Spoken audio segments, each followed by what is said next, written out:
EA Sports Big.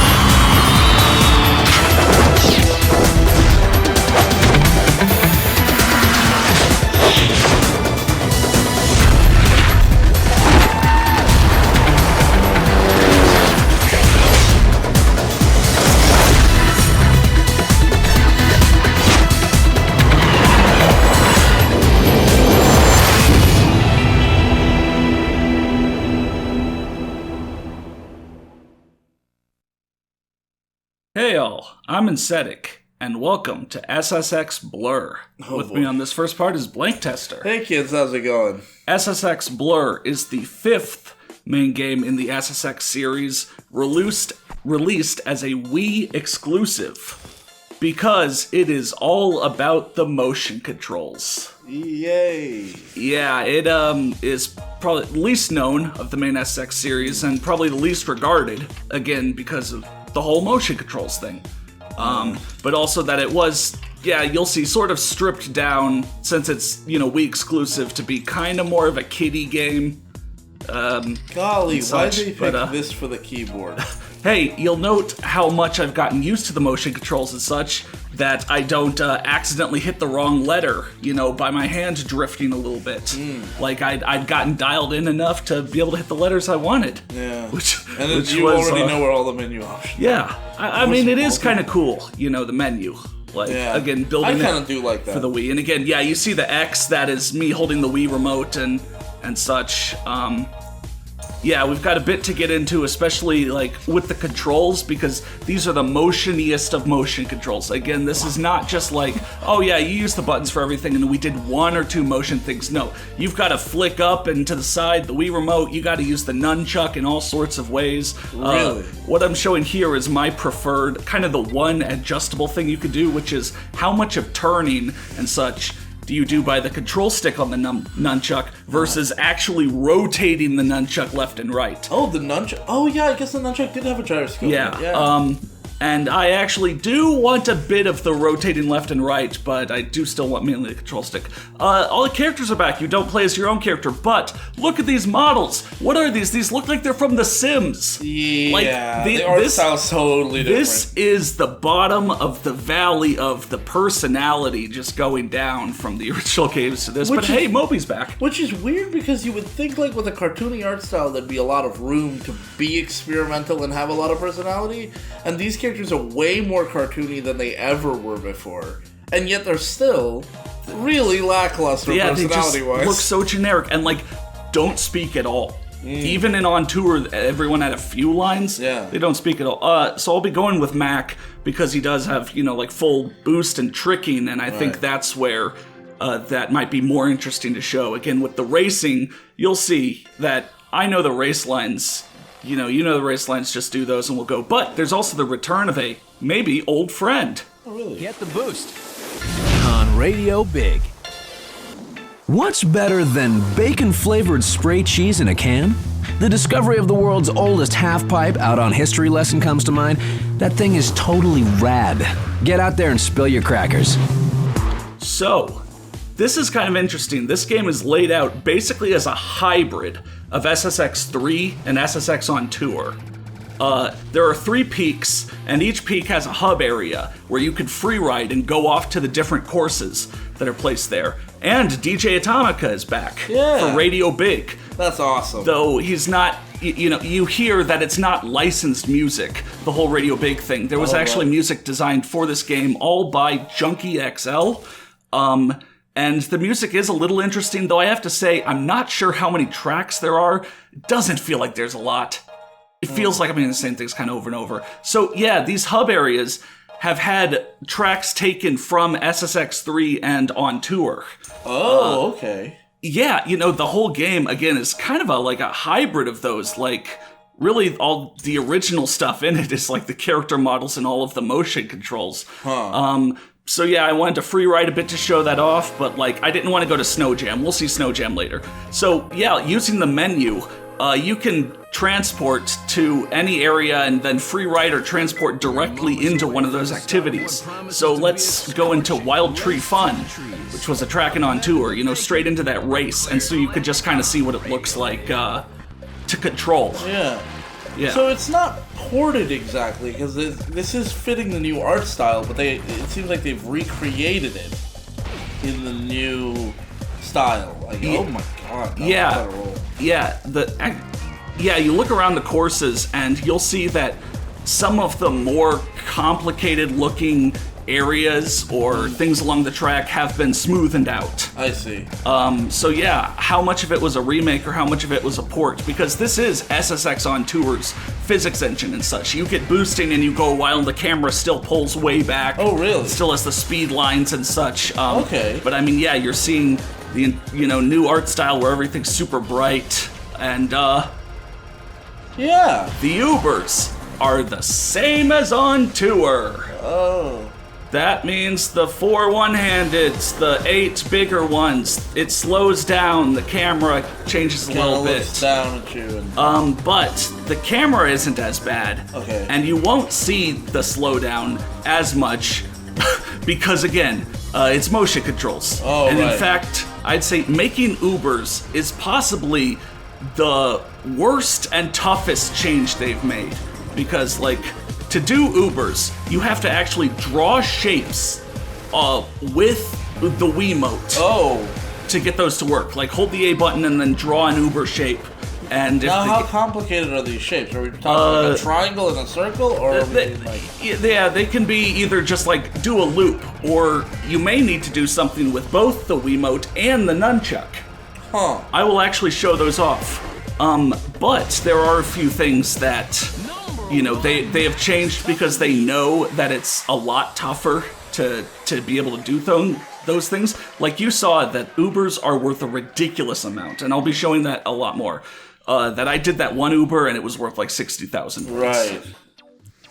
Right. So yeah, in Freeride, when you go to a track and you just do its event, yeah, it's just do the event once and that's it. And you will get some, points on the leaderboard. You might also unlock some concept art or get some stat points. The purpose of this first video is to really show, like, a little bit of everything. Okay. With regards to Peak 1. Smorgasbord. So yeah, riding down in Freeride, doing a single race event, then going to do a tricking event, and then, seeing what is there on the tracks in Freeride, and also these collectibles.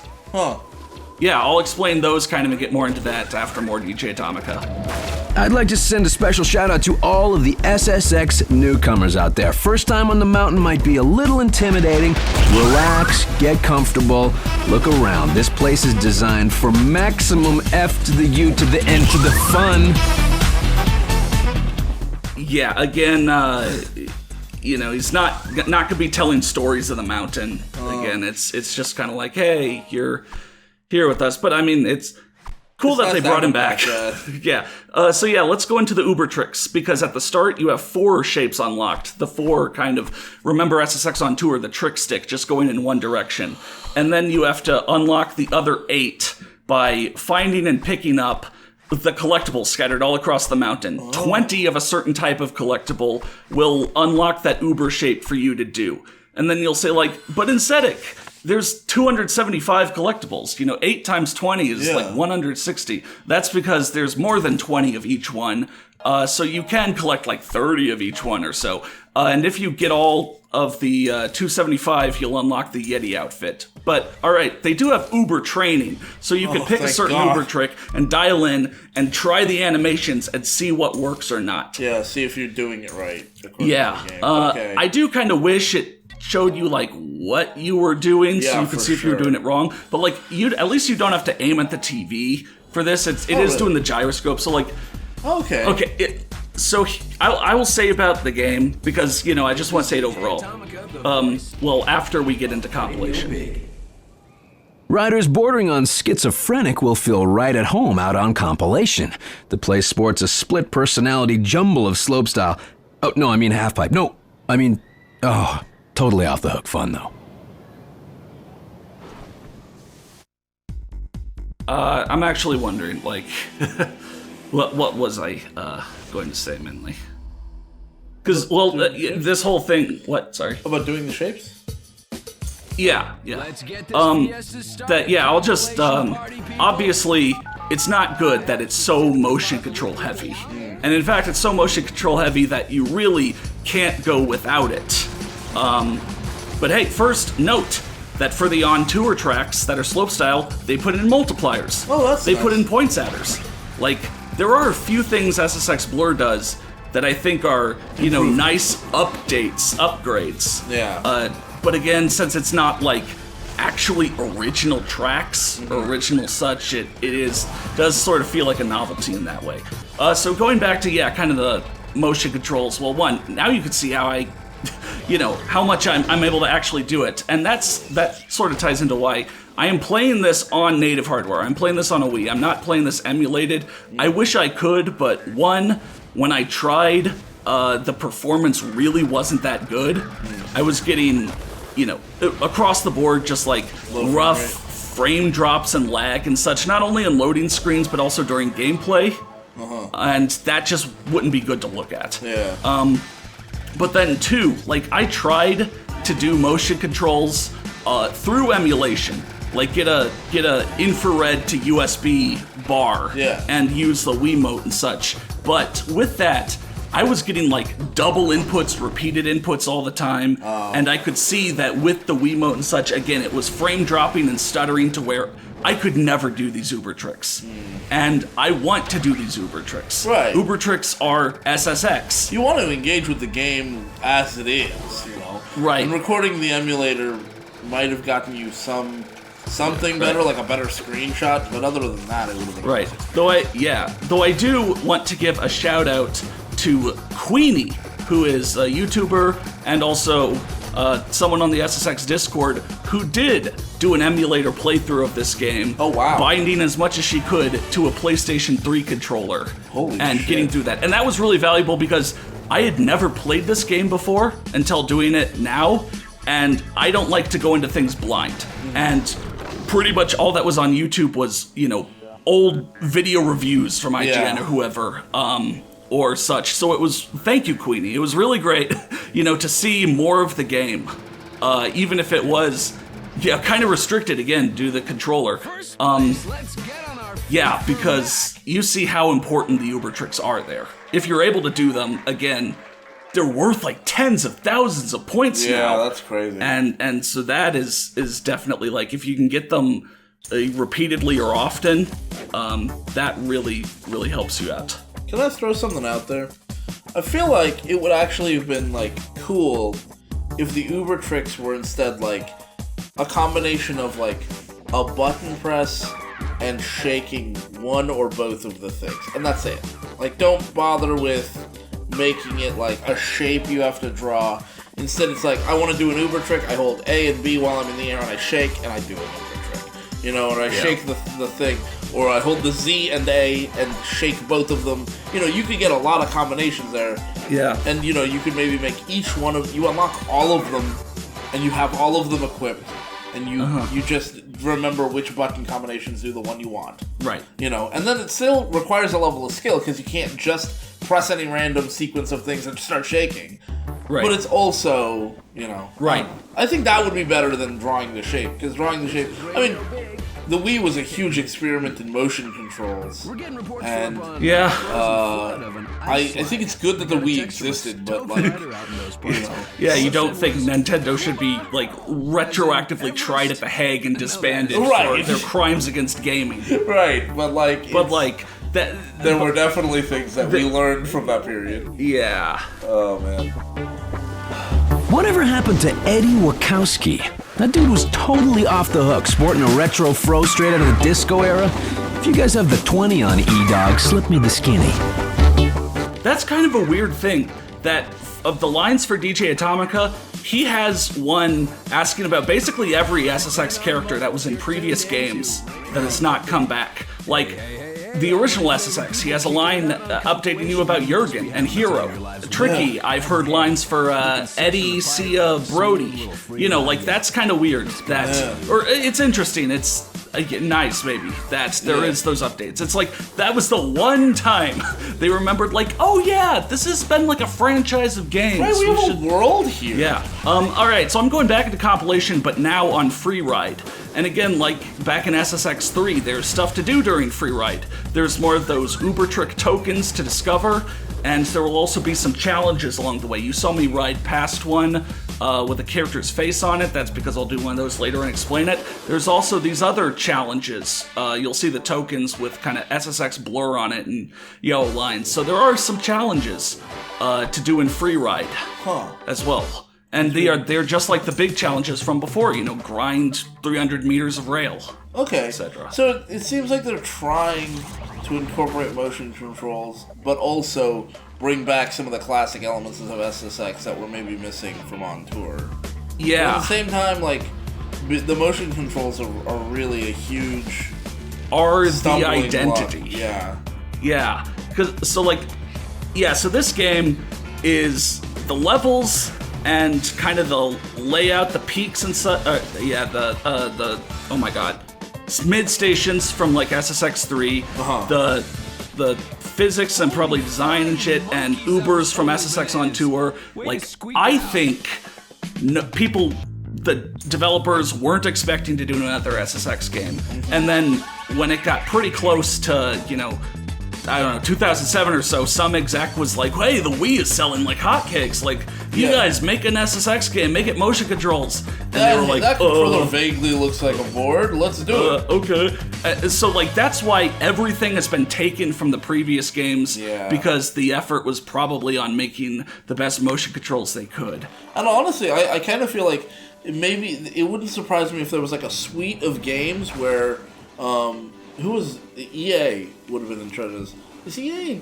Who was in charge of Skate? EA? EA also? Yeah. Okay. Well, I'm just thinking, like, they probably looked at the Wii and said, we've got a bunch of franchises under our belt, let's throw a couple of games out there as motion controls things and see what sticks.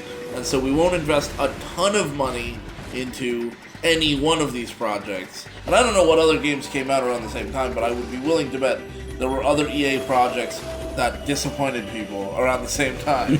You know, where it's like, we liked this franchise, why did you make it motion controls? And it's like, they made it motion controls to see what would stick. And what turns out stuck was controls. Controllers stuck, and motion controls are very limited use now. Yeah, because, like, this is the last SSX game before the reboot, before 2012. Yeah. So, like, I always thought, you know... I don't know if this killed the series, or if, again, they weren't expecting to make another game, but was like, you know, the Wii's so successful, then let's try this. Yeah. And I think this was... I don't think this necessarily killed the series. I think the series was basically dead already. Yeah. Unfortunately. Yeah.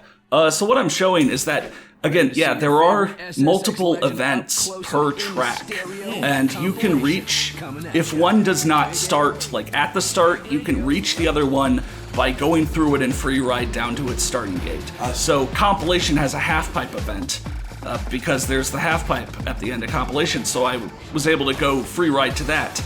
And so here in this half-pipe, we'll definitely be able to look at the Ubers, and also look at a few other tricking mechanics in the game. But also, that's why I chose not to fuck with the half-pipe in On Tour, because you can come down on shit that's in your way. But alright, you see the Uber gauge on the right. You see the different sections. You don't have to get all the way up to the top to be able to do Ubers. You do have to get up to that third section, though. Okay. But then also, when you continue tricking and go up to higher sections, you get more points for your tricks the higher your section is. So now that I'm all the way up at the top in Uber Duber, I'm getting like the maximum points, versus if I did the same thing at only like the third gauge of Uber. But you cannot get like unlimited boost at all, which is kind of odd.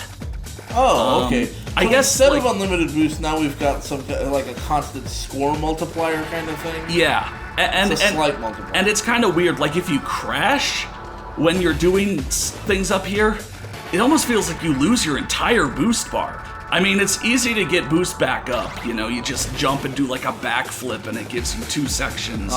But still, it messes with me just from having played the previous 4 games that all worked in a certain way. Because in none of the previous 4, once you got Uber, could you boost your way back out of being able to do so. But in this game, several times, I've been at like, you know, up 2.5 sections of boost, and, you know, boosted to get air off the next jump, and used up enough of the gauge that I'm back below the threshold and can't do an Uber.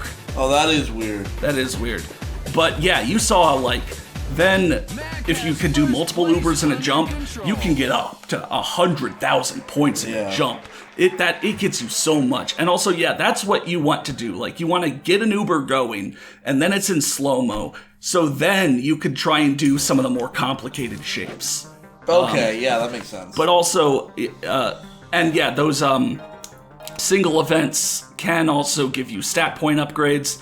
Sometimes you get like a green stat point that's already put in one of these, and you cannot move it to another. If you have a red bonus point, though, you can put it in any of your stats. Can you take them back out later? No. Okay, so like you get to pick now. Yeah, it's like the original SSX games. You get stat points, you put them in. Yeah. Okay. And yeah, so the challenges that I did, you saw I got like another board or a set of skis.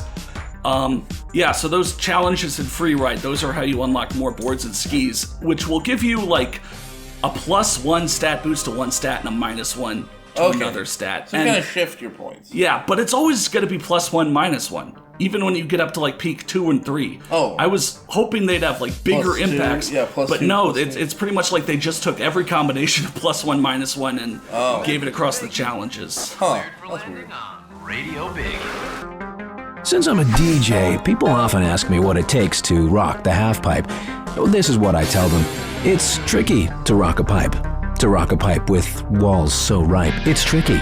Yeah, it's tricky. Okay, so we've done enough to unlock the tournaments, and these are really how you progress in the game. Like, they want you to go through these tournaments, get to the last one. When you do the last one, you get the credit sequence and such. And these will be collections of events, as you see. And so this first video was, again, sort of, what is the game, a little bit of everything, a single event, a challenge, next video, I'll be doing the 2 tournaments on Peak 1 to get up to Peak 2. We'll see you then on SSX Blur.